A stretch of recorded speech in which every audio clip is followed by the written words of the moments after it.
Eu queria brevemente meditar num texto bíblico e, na verdade, eu quero fazer uma entrevista com um pastor maduro, vivido, alguém que caminhou com o Senhor. Eu queria fazer algumas perguntas a ele. Eu queria que... eu sei que a entrevista vai ser breve com esse nosso querido pastor, porque eu sei que nesse tempo a gente não tem tempo como ele tinha, de disponibilidade, a vida era diferente. Mas eu queria conversar e fazer algumas perguntas a Pedro. Vamos ler a nossa Bíblia, abrir a Bíblia em 1 Pedro capítulo 5, e vamos ler os versos de 5 a 10, tá? Está de 5 a 8 ali, mas 5 a 10, ali de 1 a 10, perdão. Capítulo 5, de 1 a 10, da primeira carta de Pedro.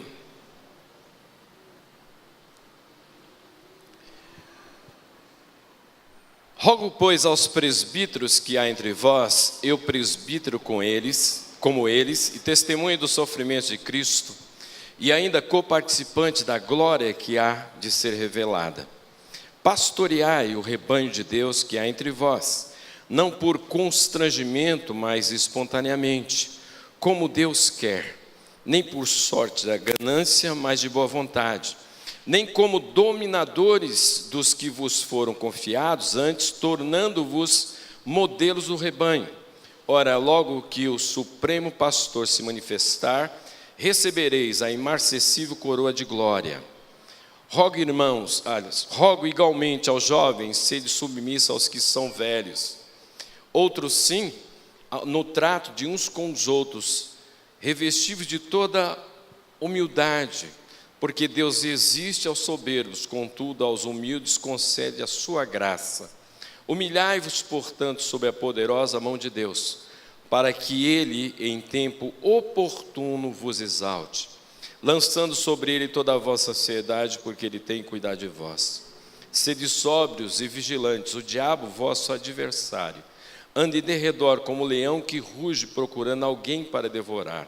Resisti-lhe firme na fé, sabendo certo de que os sofrimentos iguais aos vossos estão se cumprindo na vossa irmandade espalhada pelo mundo. Ora, o Deus de toda a graça, que em Cristo vos chamou à sua eterna glória, depois de teres sofrido por um pouco, Ele mesmo vos há de aperfeiçoar, firmar, fortificar e fundamentar. A Ele seja o domínio pelos séculos dos séculos. Amém.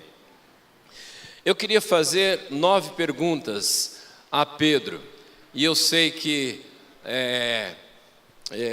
o tempo vai nos ajudar. Aliás, Pedro vai ser bem conciso nas respostas, com certeza, sobre o pastor segundo o coração de Deus, porque o texto diz aqui, segundo Deus, como Deus quer, segundo o coração dele. Desejo de Deus para o Rony é que ele seja um pastor segundo o coração dele. E aí eu quero fazer essas perguntas para Pedro. Pedro, qual a tarefa do pastor? E Pedro responde aqui, pastorear o rebanho de Deus. E aqui há pelo menos 4 áreas, rapidamente. Primeiro, alimentar de maneira balanceada as ovelhas, para que as ovelhas não fiquem obesas, nem magrinhas, né? E na palavra de Deus você tem todo o alimento necessário para alimentar bem e nutrir as ovelhas. Também guiar. Pastor não é vendedor de mapas, pastor é guia. Ele não indica o caminho, ele está no caminho. Portanto, inclusive mais à frente vai dizer que você guiará o rebanho sendo exemplo. Nós não somos vendedores de mapas, nós somos guias. Também proteger o rebanho, lembrando que a ovelha é um animal frágil, profundamente frágil, não tem senso de direção. Falar baixinho para você, ovelha é animal burrinho toda a vida, você está entendendo? Ovelha é dócil, é frágil, não tem senso de direção, não tem senso de proteção, não tem garras. Ela precisa do pastor para conduzi-la. Agora, nós lembramos também, enquanto pastores, que também somos ovelhas e carecemos também de pastoreio e cuidado. De maneira que nós temos essa responsabilidade de proteger as ovelhas, também de consolar as ovelhas. A palavra consolo é muito mais do que conforto, mas o ânimo para que a ovelha continue a caminhar sem desistir, sem esmorecer.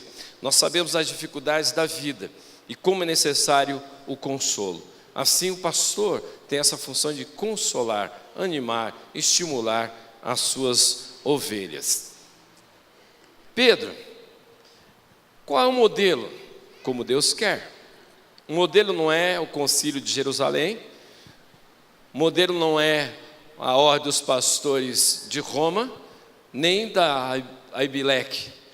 É Abileque? É isso, né? Nome estranho, né, só? Dá até nó na língua. Então, é como Deus quer. O modelo é Ele mesmo. Ele é o nosso modelo de como nós devemos pastorear. Aí eu pergunto para Pedro: Pedro, qual a idade necessária para ser pastor? E ele diz aqui: rogo-vos, pois, aos presbíteros. E a ideia de presbítero é ancião. Presbítero, bispo, pastor, são palavras diferentes para a mesma função. Presbítero é a ideia de maduro, de ancião, de alguém experimentado. Bispo é a ideia de alguém que supervisiona. E pastor é a ideia daquele que tem um ligamento, uma ligação afetiva com a ovelha. De maneira que se requer do pastor é que ele seja maduro, não idade, mas maturidade. Maturidade psicológica. Pastor não tem que ter senso de essas fragilidades em relação à inferioridade e superioridade. Essas esquisitices que às vezes acontecem no nosso meio. Pastor tem que ter maturidade emocional. Paulo diz isso: entristecido, mas sempre alegres. Temos dificuldades, temos limitação, mas a gente não tem que despejar as nossas dificuldades com o rebanho, fazendo outros sofrer as nossas lutas particulares. A gente tem que ter essa maturidade de lidar com alegria em um momento e tristeza com outro. Não é ser insensível, mas ser maduro. O pastor, ele tem que ter maturidade espiritual, ele tem que saber lidar com as dificuldades espirituais que acontecem com o rebanho. E também o pastor tem que ter maturidade teológica. Nós sempre estaremos aprendendo, mas o fundamento a gente tem que ser sólido. A gente não pode ser pastor inconstante, levado por todo vento de doutrina. Há de ter nossa parte postura em relação ao que acontece. Nós vemos pastores aí que uma hora fervorosa, daqui a pouco são humanistas. Isso tem acontecido no nosso meio.